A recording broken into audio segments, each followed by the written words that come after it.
Guys, I'm Dan with Total Realty Advisors. Today I'm here with Dean at Dead Hippie Brewing to follow up on our next episode of our brewery interview series.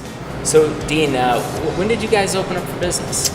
We opened up October 22nd in 2015. Okay. After a nice long road of build out and licensing adventures. How'd you guys pick this location? We stumbled upon it randomly.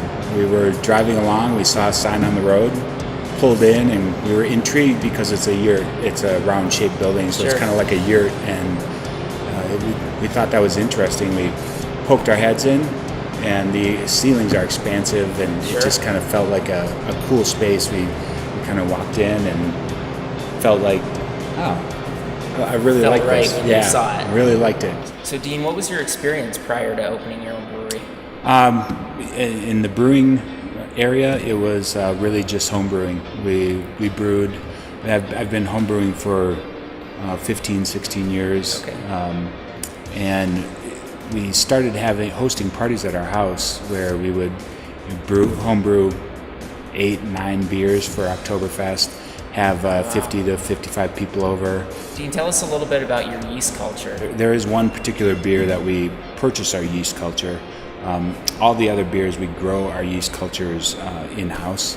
So like today, I'm brewing, and we'll take yeast from a batch that is just finished up and is just crashed. We'll actually take that yeast and forward it to the next one. We try to reuse the yeast up to, depending on the yeast strain, we try to go 6 or 7 generations. Okay. So Dean, what's unique about your brewing process?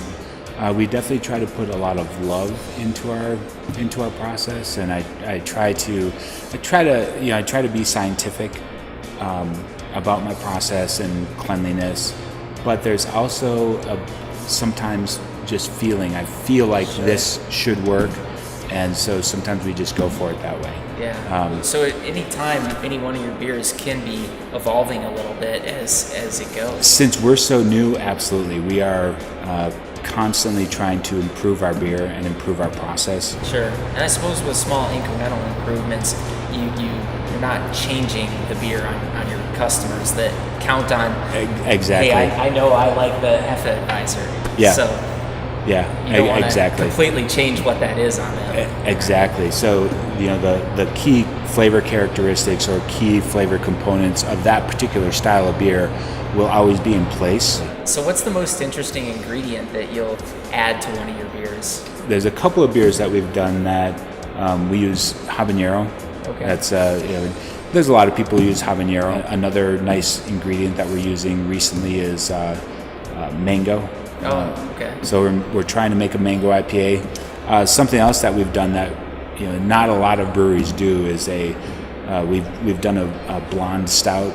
We basically take our blonde ale, add coffee beans and vanilla beans to it, and it was really that was a big hit because the blonde ale does not get in the way of the flavor profiles that you get from the coffee and the vanilla beans, and so those really present really well. So what's your flagship beer, and why do you think that is your flagship beer? Yeah, I would say we have 2 flagship beers. We are currently working towards having 4 to 5 flagship beers. We're also considering a couple more. We have a red ale that is very popular that drives a lot of sales, and people really like it. I mean, it's a very easy drinking Irish red ale, straightforward beer. So Dean, a little bit of a tough question here. What's the best type of beer? The best type of beer is a beer without any off flavors. Okay. So that's the easy answer. For me, the best beer is. If people come in and ask me that all the time, they come in and ask, "So what's your favorite beer? What's your best beer?" And I always want to say, well, they're all good. So what kind of beer do you like? What type of beer is trending right now? The popular answer is sours. Okay. That's definitely the popular answer right now. And I feel like sours are really trending, but they're a very unique market. And for us, that's not something that we're going to do or we're going to stray into. The other thing that I feel like is really trending is barrel-aged beers. So what can Denver look forward to from Dead Hippie Brewing in the near future? In the future, we plan to continue to be a consistent and reliable brewery where you come in and you know the beer that you're going to get. Sure. And you know that the beer that you're drinking matches the flavor profile. And we will enhance our product line with some additional flavors and some additional brews that match the season. But our flagships will be, I plan for our flagships to be on draft all the time, with a few additional rotators depending on the season. Okay. And I have to ask you, where'd the name come from?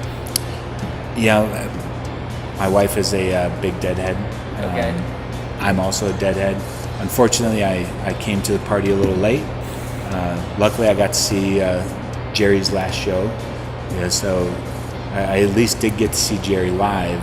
But we were doing salsa competitions, like the food salsa, sure, in Phoenix, Arizona, and we started a team, and it's for a charity event, and so it's kind of a fun thing where they like who's the most decorative booth, who's the most fun group, blah blah, that kind of stuff, and we were really looking for a theme, and we decided on tie-dye, and that's part of who we are. It's what we believe in, and inclusive.